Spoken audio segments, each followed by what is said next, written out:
Bueno, señores, con nosotros está don Raúl Félix. Él ha conversado con nosotros en otras oportunidades, un distinguido economista e investigador dominicano radicado en México. Y vamos a conversar con él, aprovechar siempre estas visitas que él hace a su familia y al país. Buenos días, don Raúl, ¿cómo está usted?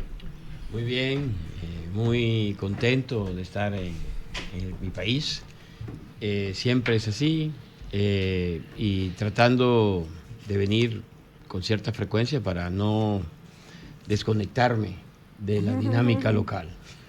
Bueno, don Raúl, nosotros nos desempeñábamos durante muchos años con la referencia a dos escuelas, la escuela keynesiana y la escuela neoliberal. Estamos hablando de Milton Friedman, por una parte, ¿no? en la escuela Liberal. Neoliberal, y de Keynes. Ahora aparece otra escuela en el extremo neoliberal, pero con distinción, que es la llamada escuela austriaca de Karl Marx. Y toma mucha vigencia política, incluso puede decidir las elecciones en Estados Unidos ahora, unas elecciones reñidas, cuando se retira un candidato que puede tener 2 o 3 puntos, y esos 2 o 3 puntos se van de un lado, pues puede decidir las elecciones en Estados Unidos, como ya la decidió en Argentina. ¿Qué piensa usted de esa vieja escuela que hoy ha tomado mucha vigencia, que es la llamada escuela austriaca? Bueno, yo durante muchos años fui académico puro. Ahora soy una especie de híbrido entre un hombre de mercado y un académico. Nunca he tenido gran respeto por la escuela austriaca. Desde mi punto de vista es una sociología más que teoría económica. Y ciertamente pues ha habido exponentes muy importantes como Hayek, pero como una escuela vigente o con capacidad de dominar el debate y las acciones de los que hacen política, francamente no creo. No creo que la vayamos a ver tomar relevancia. Quizás uno de los exponentes, Milei en Argentina, Javier Milei, es hoy muy notable, muy visible, pero en general, desde mi punto de vista, su planteamiento, cuando lo tomamos en conjunto, es un disparate. Y lo mismo pienso de la mayoría de los exponentes que piensen que esta escuela puede servir como para fijar la política monetaria, para fijar la política fiscal. En ese sentido, yo diría que seguimos en el mismo esquema de la política monetarista, que le llamaste, entiendo, neoliberal, y la enfoque keynesiano. Yo creo que no hay no ha habido mucha innovación al respecto. O sea, se habla mucho, se dice mucho, pero si tú ves los bancos centrales hoy en día, todos los bancos centrales, y me refiero al Banco Central de los Estados Unidos, que hoy está comenzando una reunión muy importante en Jackson Hole, el Banco Central Europeo, el Banco Japón, y la inmensa mayoría de los bancos centrales de los países emergentes relevantes, si yo tuviera que calificarlos, yo diría que todos son keynesianos. En estos momentos, aunque ellos sostienen que cuando Keynes se iba a revisar se murió, pero que Keynes estaba en un proceso de revisión de muchas de las ideas que planteó en aquel debate con Hayek, y que justamente le sorprendió la muerte cuando él estaba en esa tarea. Es probable, pero francamente creo que la ciencia económica, que es una ciencia muy todavía poco desarrollada, si le podemos llamar ciencia, no se trata de hacer exégesis de los profetas. porque eso es una visión un poco como de una iglesia. Yo creo que Keynes es una persona que hizo aportaciones importantes y tuvo también opiniones completamente equivocadas. Entonces, la idea de si Keynes iba a cambiar de opinión o no, a lo mejor se hubiese vuelto un monetarista, pero yo hubiese seguido siendo como el primer keynesiano. Bueno, Marilena. Tomando en cuenta ese profesional que tiene el híbrido, como usted decía, entre el mercado y la academia, y que usted Correcto. es un gran conocedor de la realidad dominicana, en estos momentos hay mucha incertidumbre por las reformas anunciadas, pero de lo que se conoce poco todavía, desde la reforma fiscal y también leyes como la ley de responsabilidad fiscal. Hay destacados economistas dominicanos que dicen que no hay estudios que sustente esto, ni garantía de que se va a lograr lo que se persigue, por ejemplo, con la ley de responsabilidad fiscal. Si nos estuviera oyendo el equipo responsable de impulsar estas reformas, ¿hay algunas recomendaciones que usted pueda dar en poco tiempo? Ojo con esto, tengan cuidado con esto, semáforo en rojo con esto. ¿Qué hay que evitar en estos momentos? Mira, no he estado involucrado yo en el diseño de esas reformas y no las conozco a detalle. Sin embargo, hablo con mis colegas dominicanos y yo te diría que el objetivo de la parte económica es un objetivo válido, que yo creo que debemos luchar por eso, independientemente de la orientación política del gobierno, es que República Dominicana avance a convertirse en un país con grado de inversión. O sea, el grado de inversión es algo que nos va a permitir reducir el costo de las tasas de interés, el costo financiero, el costo de los proyectos de capital. Y no solo al gobierno como emisor de deuda, sino a los emisores privados también. Entonces, es impresionante si pudiéramos reducir 2 o 3, 4 puntos de forma permanente la tasa de interés de equilibrio de este país, las ventajas que eso nos atrae. Entonces, yo simpatizo con la idea de hacer una reforma fiscal, una reforma del Estado, que nos ponga en forma y nos pudiera llevar a una mejora de calificación. O sea, es como pasar de jugar en la AAA o la AA a jugar en las grandes ligas. Entonces, el contenido de la reforma, los detalles específicos, yo te diría que bueno, hay que analizarlos. Está muy analizado desde hace muchos años. Yo mismo participé hace años en ese tema, de que el Estado dominicano es un Estado que cobra pocos impuestos. O sea, que tiene una República Dominicana, si lo ponemos en términos de África o algunos países de Centroamérica, ahí podríamos competir en términos de la presión fiscal. Pero nuestra presión fiscal es muy, muy, muy baja y eso nos ha llevado durante un tiempo a sostener déficits públicos consolidados relativamente elevados. Yo creo que es necesario aumentar la recaudación porque el país necesita inversión en infraestructura. Y la idea de que ajustar las finanzas públicas cada vez que viene un cuestionamiento, reduciendo el gasto de inversión, no es una idea viable a largo plazo. Yo creo que las reformas se tienen que hacer porque alguien podrá decir, ¿para qué hacerlas si República Dominicana es quizás el país de América Latina que en los últimos 20 años le ha ido mejor en términos de crecimiento económico, de convergencia de los niveles de vida de los dominicanos a los referentes internacionales? Yo lo que quiero es decir que la parte fácil del desarrollo es lo que hemos estado viviendo. Estos crecimientos sostenidos de 5 o 6% los vivió México en los años 60, los vivió Brasil en los años 70. Y una vez que alcanzamos cierto nivel de desarrollo, es muy difícil seguir avanzando. Es el famoso techo de cristal, es la famosa trampa de los ingresos medios. Para romper esa trampa y realmente avanzar hacia el desarrollo, como es el objetivo nacional, se requieren hacer reformas, entre ellas obtener el grado de inversión, entre ellos mejorar la recaudación del sector público, mejorar las finanzas públicas. Entonces, yo simpatizo mucho con ese objetivo. Ahora, la reforma fiscal que se está planteando se debe hacer exactamente ni siquiera sé todavía los detalles.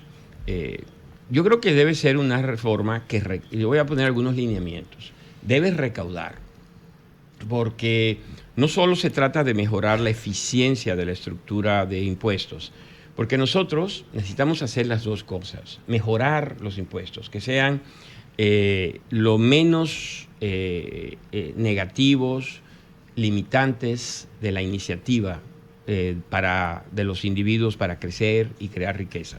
Pero al mismo tiempo, reconocer que no recaudamos suficiente en comparación a las necesidades de gasto de la población y sobre todo para construir la infraestructura física y educativa y de salud que requiere el futuro. Entonces, la reforma tiene que recaudar y mejorar la eficiencia del sistema, incluyendo la parte administrativa de cobro y evadir, y yo creo que debe abatirse en un primer momento el fraude, la corrupción alrededor de este tema, por la evasión, porque es muy injusto pedirle a las personas que trabajan y que ya pagan, que paguen un poco más cuando hay quienes no pagan. Sí, doña Consuelo. Sí. Hoy se reúne la FED. Hoy, correcto. Exacto. Bueno, se está esperando. No la FED, es un seminario, un simposio. Es un simposio. Correcto. Pero se está esperando una baja en las tasas, porque la pregunta que yo me hago es, con respecto a las elecciones en Estados Unidos, los trumpistas dicen, vamos a comenzar los de Biden y ahora Kamala, lo bien que está la economía en Estados Unidos, los trumpistas y la gente del pueblo que incluso nos escriben, dominicanos que nos escriben, que dicen que la economía en Estados Unidos no está bien. Parte de ese problema es la cuestión de cómo está el valor del dinero. Bien, exacto. En unas horas va a comenzar, o unos minutos, va a comenzar el discurso de bienvenida de Jeremy Powell a los participantes en el simposio de Jackson Hole, que es un simposio muy importante. Es el más, los bancos de la Reserva Federal en Estados Unidos, que hay 13, tienen simposio, pero como es el verano, en un lugar muy bonito en Wyoming, va todo el mundo, porque ahí va a estar los banqueros centrales de Europa, de Asia, de América Latina, ahí se va a reunir quién es quién en la banca central. Sí. Yo creo que el discurso de hoy va a ser un discurso muy importante, porque la Fed, en particular Powell, va a dar un quiebre, va a decir, tuvimos 2 años y medio combatiendo el brote inflacionario que surgió de la crisis del COVID y de la invasión rusa a Ucrania. Y aunque tal vez no lo va a decir con esta palabra, va a decir misión cumplida. Pero lo están criticando. Bueno, lo están criticando porque se extendió en esa posición. Eso siempre es así. Siempre hay quienes van a criticar. Pero yo creo que eso, en mi opinión, hizo un excelente trabajo. Ya. Y a partir de ahora, ya con la inflación y las expectativas de inflación controladas, el tema relevante es evitar una recesión. Sí. O que en todo caso, si tuviera que ocurrir la recesión, porque es algo que siempre ocurre, que sea una recesión corta y poco profunda. Entonces, para lograr eso, es necesario que las tasas de interés comiencen a bajar. Y en la reunión del 18 de septiembre vamos a ver el primer recorte de tasas de 25 básicos, pero creo que no será un recorte y luego una pausa y a ver si podemos. No, va a ser un ciclo. Prácticamente cada reunión de la Fed en los próximos 2 años van a ser recortes de tasa de interés, reunión tras reunión. ¿Sí? Sí, yo estoy calculando que ¿Sea el gobierno que sea? Sea el gobierno que sea. ¿De Trump o de Kamala? Correcto. Oh. Sí, ya está marcada la tendencia. Este mismo año, faltan unos cuantos meses para que concluya el año, pero este mismo año las tasas bajarán 1%. O sea, lo que decimos nosotros, 100 básicos. Y el próximo año bajarán otros 150 básicos. Así que viene un recorte de 2.5% en la tasa de interés americana de aquí a finales del próximo año. Y pronto veremos, en un par de años, veremos tasas de 2.70, 2.5 o incluso debajo si es que hay una recesión. Sí, ¿quién tiene razón, los trumpistas o los demócratas?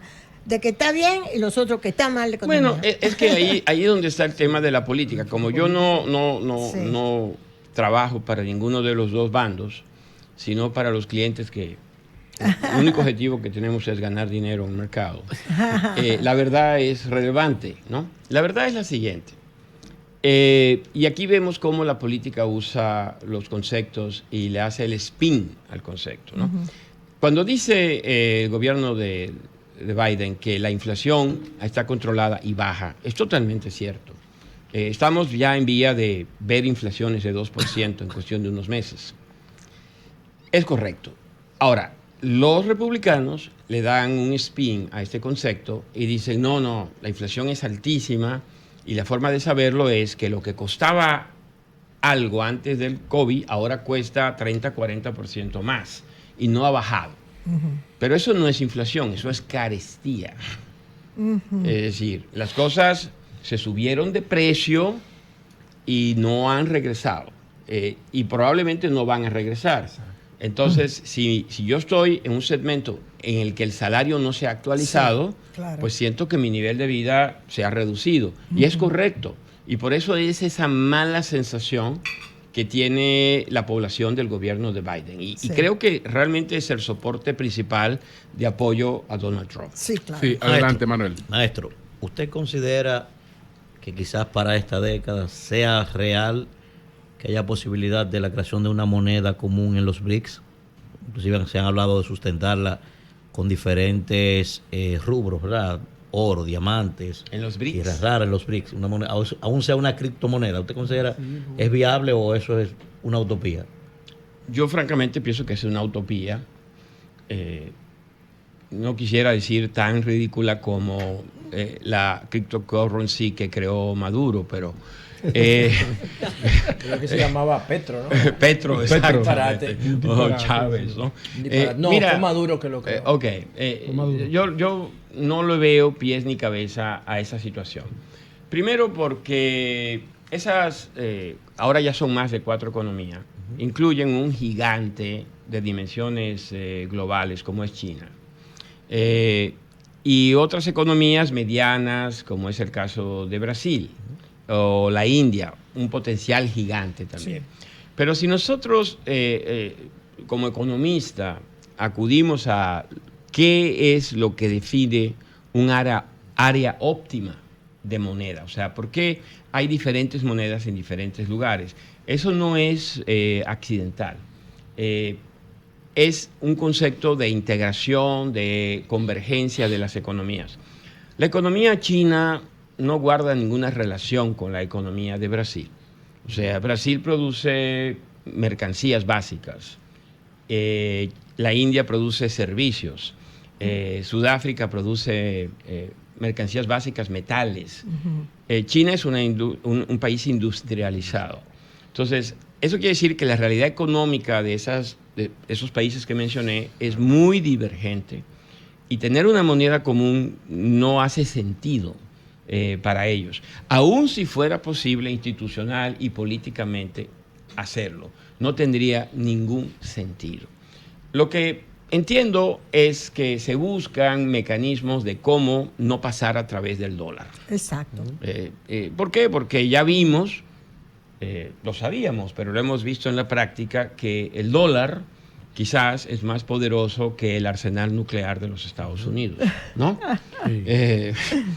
Y que, o sea, que te saquen de los circuitos financieros que son controlados en un 80-90% por transacciones en dólares, es terrible. Y que, pues, cuando Brasil le compra cereales, cuando China le compra cereales a Brasil, y luego Brasil le compra autos a China, todo primero se tiene que convertir a dólar, ¿no? Claro, entonces, la idea es, si puedes hacer lo que se llama un swap, en el cual a través de cuentas consolidadas se puede luego liquidar las posiciones netas sin necesidad de primero conseguir dólares para comprar los autos en China y luego conseguir dólares para comprar cereal en Brasil. Entonces yo creo que eso se puede desarrollar, pero eso está muy lejos de una moneda común. Esas son estrategias financieras y la moneda común pues es un objetivo político, pero yo no lo veo ni políticamente viable y tampoco me parece que sea un mecanismo en términos económicos eficiente. Cuando usted le respondió a Marilena, que ella le habló sobre la ley de responsabilidad fiscal, aparentemente entonces usted apoya esta ley de responsabilidad fiscal, pero advierte Germania Montaz, Sí.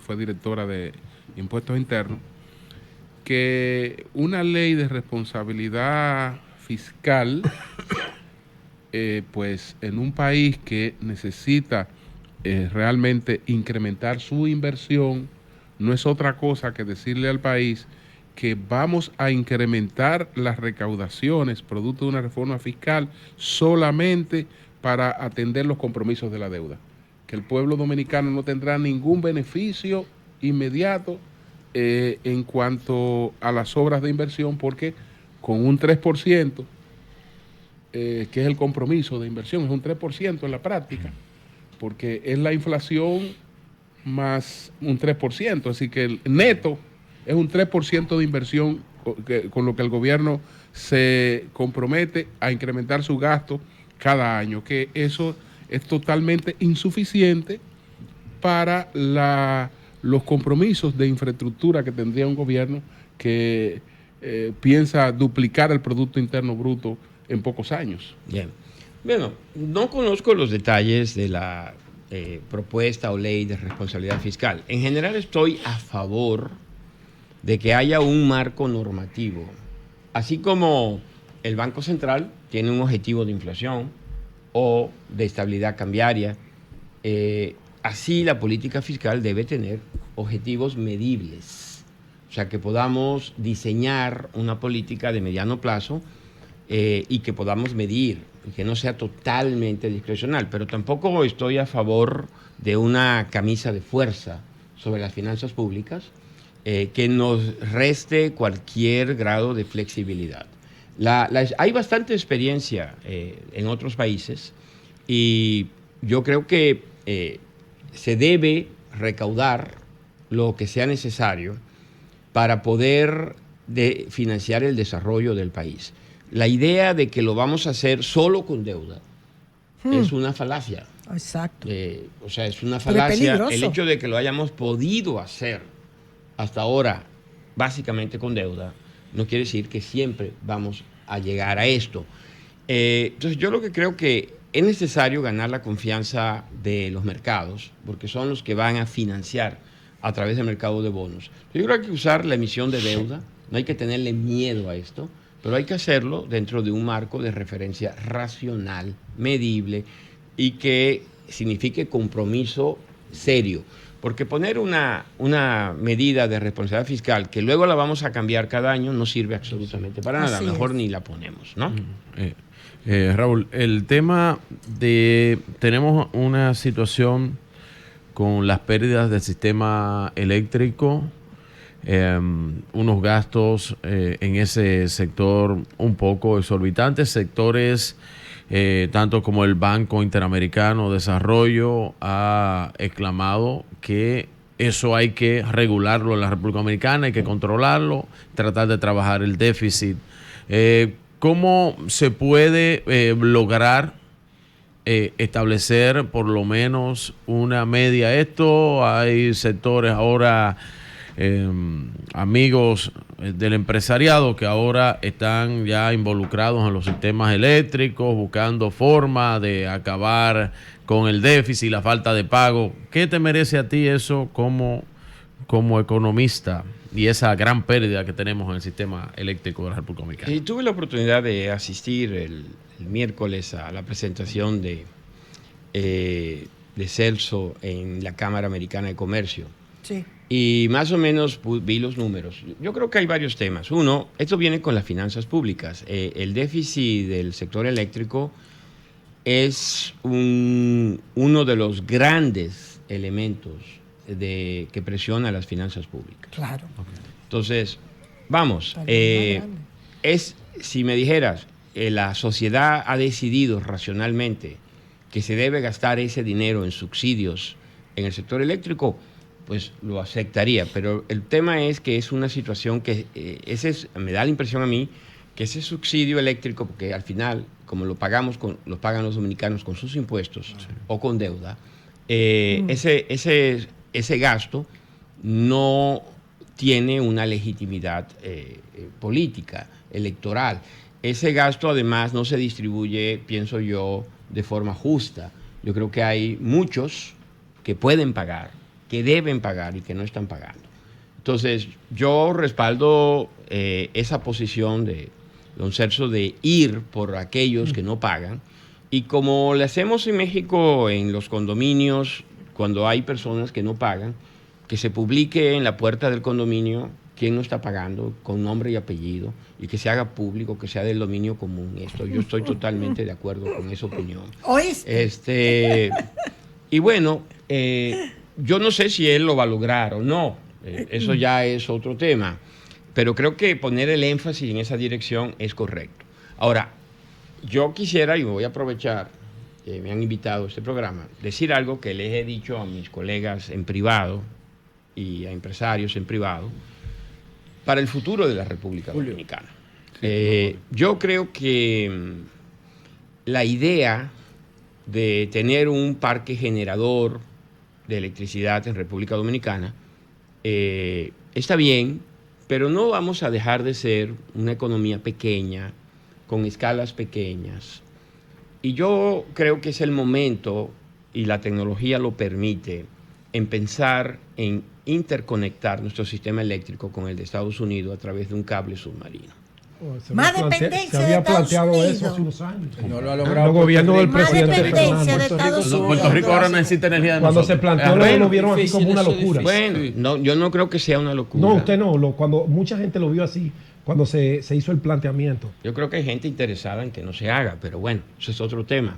Pero No permiten ellos que se haga un chequeo temprano aquí. El En precheque. el aeropuerto de Punta Cana, no, permite un no, cable. porque eso se puede. No te quiere que los vinchos salgan en de lo que cuero se a correr. trata es de ganar dinero, Está ¿no? en el O sea, yo palacio, creo que está en- podemos bajar significativamente el costo de la electricidad que consume República Dominicana y aumentar la confidencialidad y la confiabilidad.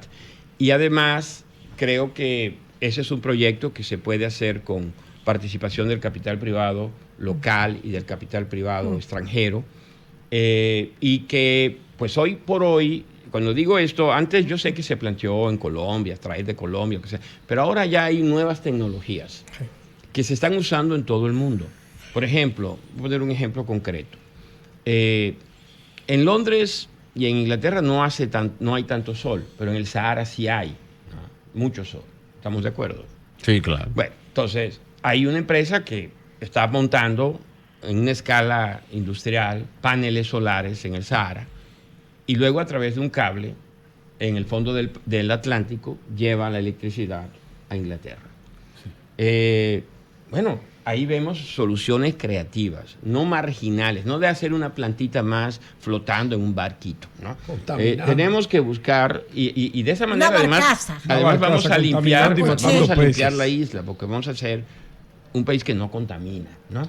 Y vamos a tener algo de planta local. O sea, no estoy planteando que vamos a estudiar al 100%, aunque tecnológicamente se puede, ¿no? Pero es que todos esos estudios están hechos.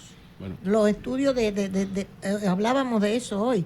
Julio, dame. Dejaron Sí. los estudios José. hechos para el desarrollo energético del país. Solamente ¿Qué por pasa? eso, Que se ha y con rezagado. ese ejemplo que usted ponía entre Sahara y Reino Unido, así también nosotros podríamos atraer inversionistas extranjeros y locales para producir con nuestro sol, que es abundante, y vender. Claro. Por eso, pero el sol y las renovables tienen un problema que se llama intermitencia. Sí. Sí. Y la intermitencia hace que el sistema se vuelva inestable. Por eso mi propuesta es desarrollar al máximo la renovable con un backup en el cable submarino.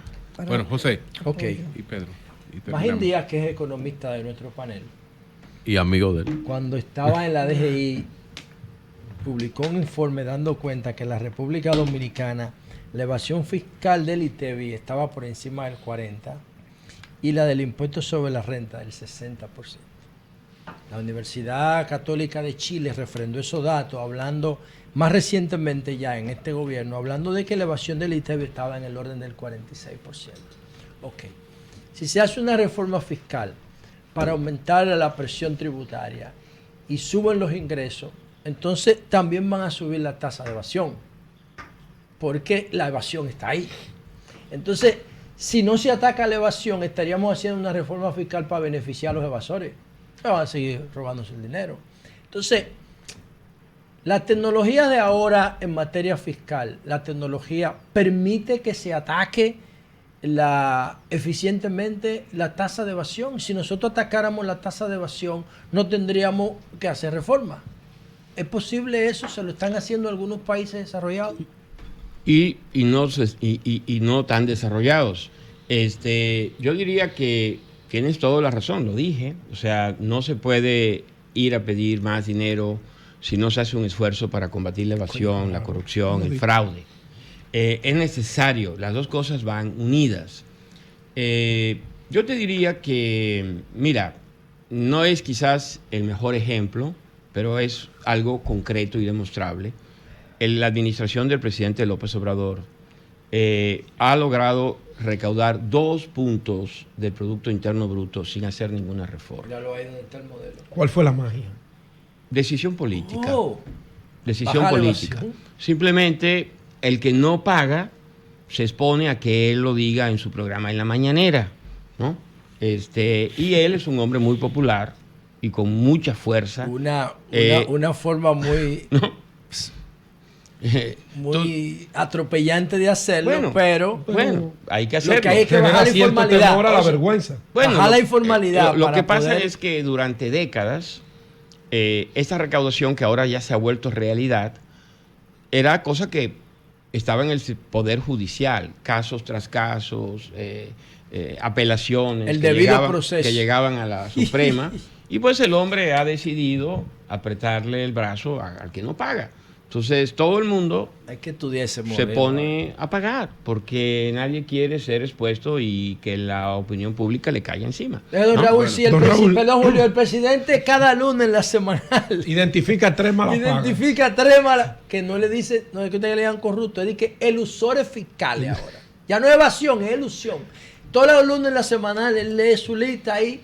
Bueno, pues la gente para no salir en la semanal, entonces pagaría. Aunque Celso comenzó identificando algunos en el sector eléctrico.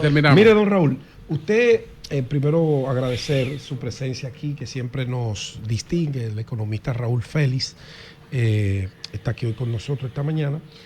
Usted hablaba ahorita del costo de las tasas de interés, cuando hablábamos de la FED.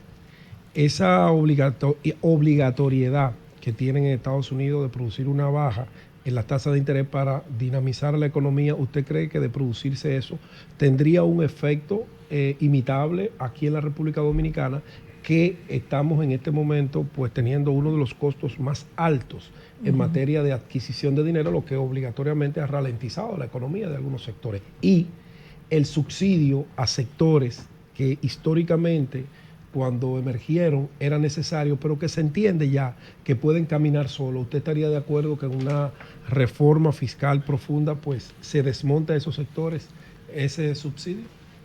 Bueno, son dos preguntas diferentes. Sobre la tasa de interés, creo que sí. Creo que ahora que la FED baje tasas en lo que resta del año y a lo largo del próximo año, eso le va a crear al Banco de México un espacio para permitir que la tasa interbancaria baje significativamente. Yo esperaría, más que medidas cosméticas, yo creo que vamos a ver un ablandamiento de las condiciones monetarias que va a permitir que la tasa de interés local se mueva, quizás no en la misma proporción, pero sí a la baja. Yo creo que eso es lógico, porque aquí el mecanismo de cómo se transmite la política monetaria no es un secreto. El problema es que bajar tasas en un entorno de tipo de cambio flexible implicaría una depreciación del tipo de cambio. Y por alguna razón, correcta o incorrecta, se le tiene miedo a la depreciación del peso frente al dólar. Entonces, al bajar las tasas, que es el costo de oportunidad de los recursos alternativos, le va a permitir al banco bajar la tasa sin tener ese temor de una salida hacia el dólar de forma masiva. Bueno, pues muchas gracias, muchas Los gracias. subsidios. Bueno, Ok. así que vamos al tema de los subsidios. Mira, yo lo que creo, ese es un tema muy, muy polémico, que involucra temas de eficiencia, pero también temas de economía política, ¿no? Porque una vez que se otorga un subsidio, se crea un grupo de interés que va a proteger el subsidio. No estoy descubriendo el agua tibia ni nada. Entonces, lo que hay que estudiar caso por caso. Es decir, al final no debe importar si se va a afectar las finanzas o la riqueza de un grupo en particular. Lo que debe importar es si esas actividades que se tendrían que grabar quitándole los subsidios van a desaparecer, porque entonces el daño a la actividad económica, al empleo, al crecimiento del país puede ser mucho mayor que lo que se recauda. Entonces hay que hacer un análisis caso por caso y ver, y vamos a descubrir seguramente muchos casos que le quitas el subsidio y no va a pasar absolutamente nada. Y va a haber otros que sí. Entonces ahí hay que dejarlo, ¿no? Donde pueda impactar a la economía, no el bolsillo de los dueños de los negocios, ¿no? Muchas gracias, muchas gracias gracias al economista Raúl Félix por esta nueva comparecencia. el mejor economista en el exterior dominicano, agradecer o el mejor también al economista director de dominicano, Relaciones Públicas que está porque nació en manejando Asua. el Media Sí. Tour del doctor Félix. El mejor economista dominicano residente en el exterior. Acuérdate que los otros Usted sigue siendo el mejor economista dominicano. pues residente en el Hombre, exterior. dice Acuérdate que que- nosotros bueno, vivimos aquí. Yo creo que soy el mejor de mi barrio en México. El único dominicano que hay por ahí. El único azuano. Gracias, El Raúl, único gracias. azuano. Cambio y fuera.